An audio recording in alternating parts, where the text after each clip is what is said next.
relation to your family today? Well, my parents, of course, are denying it, and they're embarrassed and ashamed of what went on, actually, in the family. But my brothers and sisters, they won't say yes and they won't say no. They're still in the denial stage, so that's very understandable. But are you friends with them? There. Yes, yes. We're talking about something that the whole audience doesn't know about, but you have written a book about what happened behind the scenes of the happy and successful Jackson family. What happened? Yes, basically what I did actually was I wrote a book about a story about a family who was abused. And the family happened to be the Jackson family, a very famous family, because I think it's very important to address this issue of abuse and try and put a stop to it. That's basically what the book is basically about, what went on in our family. And so much when I was a very abusive family. What happened actually? Well, there were many types of abuse there. There was physical, emotional, and also sexual abuse. And did your father beat you up actually? well, he would beat everyone. How old were you when he beat you up the first time? He never stopped. The first time my father ever did anything to me, ever hit me, beat me, was when I was about, it was in the first grade, actually. And why did he beat you up? It was the first grade. Because of my report card. Wasn't good enough? It wasn't good enough for him. The comment that the teacher made, the teacher said I didn't speak in school. And I didn't speak in school because there was so much abuse around the house. I was afraid. I was afraid to say the wrong thing. So I didn't know you didn't take it out of the house and take it to school. So as if I didn't speak in school at all because of that. But he was just a very violent person. He would take guns and hold it to our heads, pull the trigger, and laugh and think nothing of it. And laugh? Yes, laugh constantly. Did he actually enjoy He enjoyed hurting doing you? it. Yes. I think he found pleasure in it. And how did your mother react? She allowed him to do these things. There were times when she would say, "No, Joe, no. What if there's a bullet in the gun?" He goes, "Kate, I know what I'm doing." Because he's a collector of guns.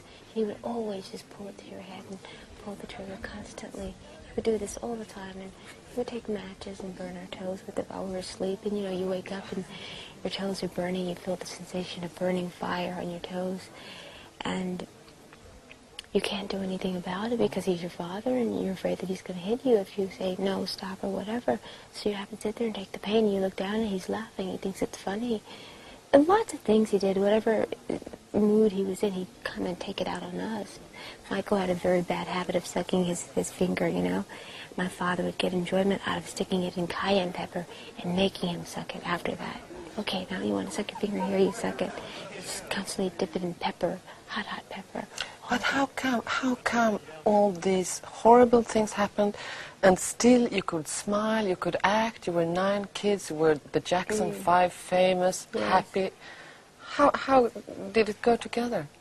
That's why I call it a life of a lie that we all lived, because our parents always told us to smile for the camera and pretend as if nothing was wrong. And in America, as you all know, we were sort of like quoted as the perfect image of an all-American family. And so we had to live up to that reputation no matter what. And we couldn't let people know that there was so much pain and so much torment and brutality that went on behind the scenes. We all kept it quiet. We all denied it. We never spoke about it.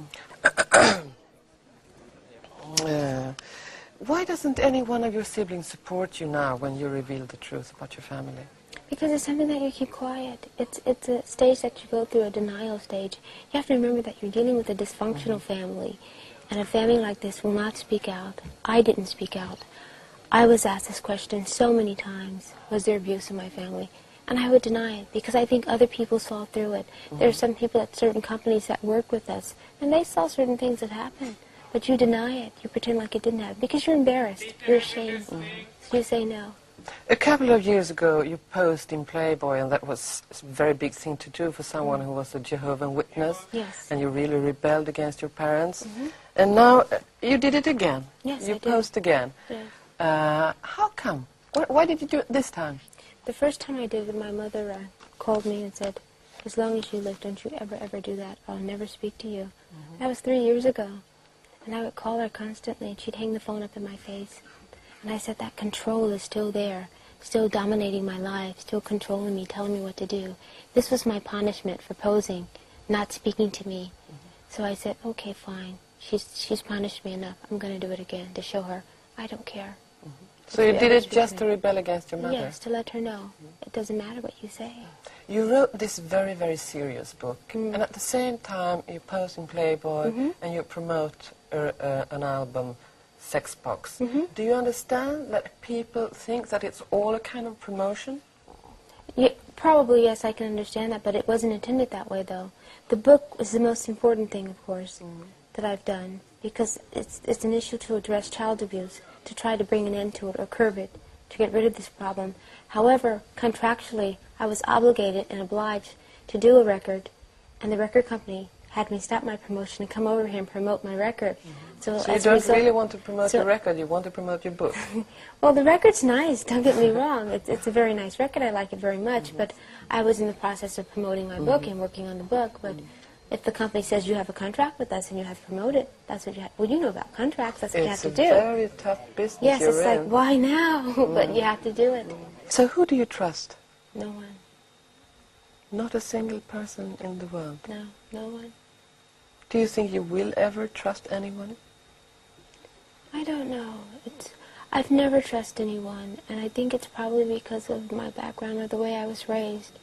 And I don't know, I feel comfortable not trusting anyone. You can't trust anyone. You really can't. If you can't trust your own parents, who can you trust? Maybe you meet somebody really nice who loves you. I hope so. I hope one day I do. I feel so sorry for you, really. No, don't feel so sorry for me. No? But you're not a very happy person, are you? No, but I'm much happier than I used to be. Now that I've written this book and I've gotten it out of my system, I'm much more happier than I used to be. I feel like a human being. I feel free now. I feel like I can breathe, and I don't have to live in shame anymore. So it's good for me that I wrote this. It was like therapy for me. And I certainly hope that my brothers and sisters speak out, because they will feel a lot better too.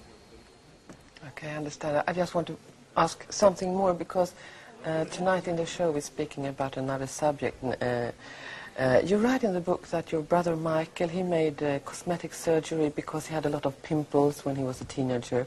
Well, it wasn't because of the pimples. But why did he did have a lot of pimples, yes. But my father would always tease him about his nose. He would always, it wasn't so much a tease, he would always just aggravate him and say, your nose is so big and it's so ugly, and look at it. Oh, it's disgusting, I can't look at you. Turn away from me. He would tell him this. And Michael was embarrassed and ashamed of it. So he had his nose done. But he was never pleased. He kept getting it done over and over and over and over again. He was never satisfied. Never. And why did you do your... I did my nose because I didn't like it. Why didn't you like it? I think you were so pretty before. I didn't like it, so I changed it. And I don't see anything wrong with it. I'm a very open person. If I don't like something, I change it. And I didn't like my nose, so I changed it. Okay. Did you change anything else? Just my nose. Yes. Do you think that people in your business today, in show business, kind of have to do cosmetic surgery? They don't have to. I think they do it because they want to. I think basically everybody I know in this business has done it. Everybody in this business. You'd be surprised at all the entertainers and the actors and actresses that have done this. It's nothing that's unusual. It's very common, especially in America. Is there any stop to it at all? Well, I don't know how far other people go. I just know I've done my nose. Okay, so what about the future? Well, of course, I'm here for my single, Sex Box, and we talk about the book instead. I have to promote that, and perhaps I'll keep going with that. But as I was writing the book, it took me 3.5 years, and I was offered a lot of movie roles, but I turned them all down because the book was far more important to me. So perhaps I'll consider some of them. Maybe I will. Might be a movie the next time. Yes, maybe, perhaps, yes. Okay. Good luck to you, Toya. Thank you very much. Thank you very much for coming. You're welcome.